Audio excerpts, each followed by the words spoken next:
No more Mr. Nice Guy.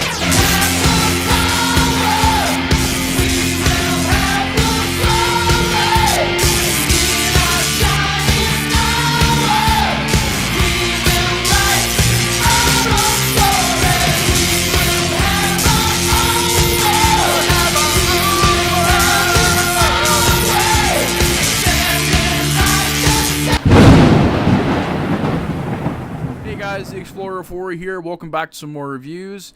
And while I was gonna put this box set in like a collection update video, I guess you guys are getting an early look at it. Got this really cool Universal Monster movie set, 30 movie collection. I know there's a really different box set out there that probably is better as far as your layout of how the discs are in here goes, because it has individual cases. Not for all of them, but, you know, they have all the Mummy movies in one thing, Frankenstein, all that stuff. Here, they just kind of put a bunch of movies into here and called it a day. But it is very cheap from Walmart. And honestly, they look good, so I'm not even going to upgrade this. They look fine. But, yeah, all the Universal Monster movies. And I got to be really careful about how I open this thing because, like I said, they just kind of shove discs in here and call it a day. I mean, look at that. Just tons and tons. Not even artwork on them. Kind of wish there was artwork. That's probably about all I can show you because there is already DVDs falling out.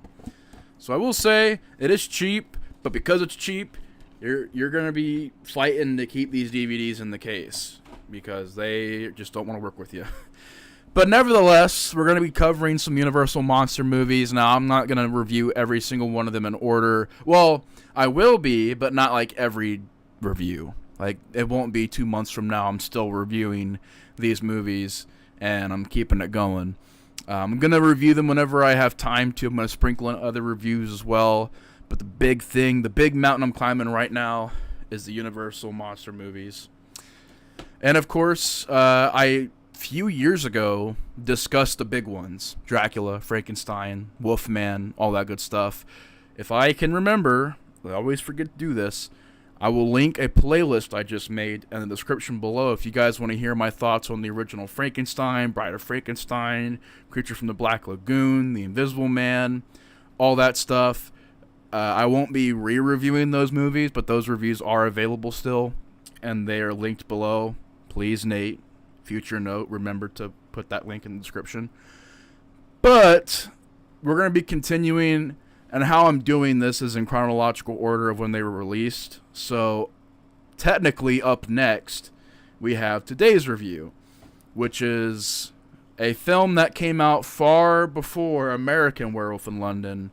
We got Werewolf of London from 1935. Gets a 6.3 on IMDb. And was written by Stuart Walker. Sadly enough, I think this is one of his last movies he made. He only made one movie after this called Manhattan Moon, and then he passed away in 1941, unfortunately. Werewolf of London, it was interesting getting into this film because I really don't know anything about the sequels to Universal Monster movies. It's weird because Universal Monster movies are mainly known for the main entries. A lot of people don't dig into the sequels unless you're diehard. Like most people would say, Bride of Frankenstein is the only good sequel. I will say this. There's some great side movies, because this really isn't a sequel. This is a side movie. There's some great side movies and sequels in here besides Bride of Frankenstein. I love Bride of Frankenstein. It's a great movie. It's a masterpiece. But it's really fun to get the chance to look at other films in the series and give them a chance. Give them a shot. See if they stand on their own very well. And Werewolf of London, we'll get into it.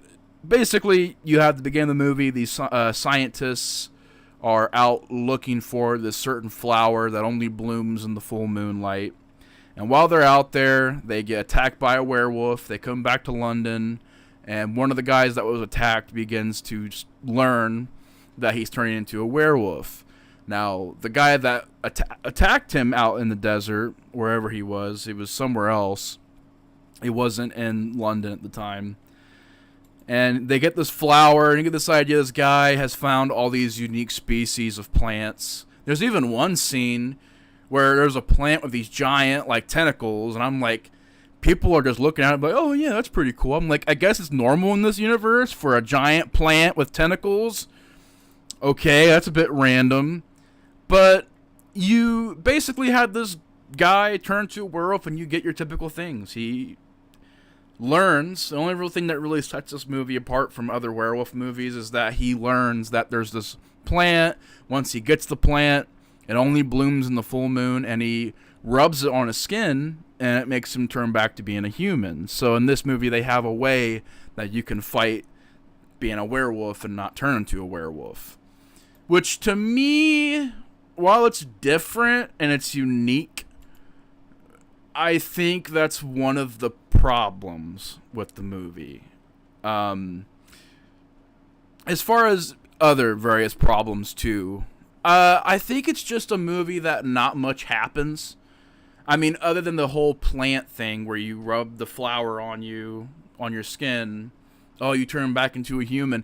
And the reason why this, because it's like, well, Nate, how is this a movie? Because if he can just keep fighting being a werewolf, how is there any movie here? How is there a werewolf movie? Well, the guy that attacked him out in the desert also meets him in London. I don't know how this guy found him, but somehow he did.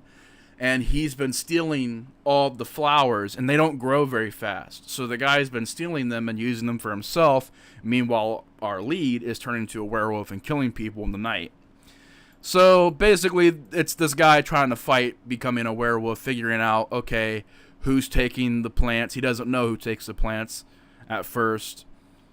And you find out, I guess in a way, the guy that the original werewolf is the main villain of the movie. But the rest of it, it plays out like a typical werewolf movie. There's some humor in there, a little bit of humor. I didn't really think it worked too well. And I think this movie's okay. It's decent. It's watchable. It's fairly well made. I just think, well, technically this is the first Universal werewolf movie. I think the Wolfman just did it better. The Wolfman is more entertaining. The Wolfman, I thought I liked the lead character in that more. Lon Chaney Jr., I thought he did a better job as the lead. I didn't mind the makeup in this one. It looked okay. There's a killer widow's peak on this dude, just like me. But I like how when he becomes a werewolf, the widow's peak just starts to show. But I like the makeup in the Wolfman a lot more. The Wolfman, I like the cast more. I like the ambiance and the atmosphere more. I like the music better. Here, it's a basic movie. It's a simple movie. It's not really doing anything extraordinary. I guess to get into the positives, at this time period of films right here, I love the usage of practical sets. And I love how everything is elegant and beautifully shot. The dialogue is very sophisticated and elegant. The characters, kind of forgettable. You don't really care about these characters. The lead guy's kind of a dick. You don't really like him as a character. I'll give them this. The makeup effects aren't terrible. I don't mind the look of the werewolf. Very heavily inspired by, like, Dracula, like fangs and all, but not terrible. I don't really have much to say about it, though. That's the thing. Like, it's not horrible. It's not trash, but it's not great. It's paint by numbers. He goes to a hotel, stays in his room, tries to fight that he's turning into a werewolf, can't, busts out the window, and goes and kills people. The ending, him going after his wife, or soon-to-be wife, his fiancée, his wife, whatever. Yeah, it is his wife. He goes after her, almost gets her, gets shot, pretty much says, "Thank you for freeing me," and the movie ends. So it's really like, it's just a safe werewolf movie. It's paint by number. We've seen it before. The only thing that really stuck out to me was the whole plant that grows in the moonlight, which sounds like wolfsbane. Maybe it's not wolfsbane, but, you know, I don't think it is. But very similar to that too, because I think Wolfsbane blooms in full moon, supposedly, right? I don't know. Maybe you guys can tell me in the comments. But yeah, I would say it's a 3 out of 5. Solid 3 out of 5. It's nothing terrible. It's nothing amazing. It's serviceable. But there are definitely other movies in this box set that I thought were... There's more to talk about, basically. Especially what comes after this. And then, Son of Frankenstein, Invisible Returns. We'll get to those ones, too. But yeah, Werewolf of London, 3 out of 5. It's solid. It's short. It's to the point. It's simple. It's nothing terrible. But anyways, that's going to do it for my review on Werewolf of London. Decent movie. But anyways, thank you guys so much for watching. Take care. And the Explorer of Horror is out. See you guys later. Peace.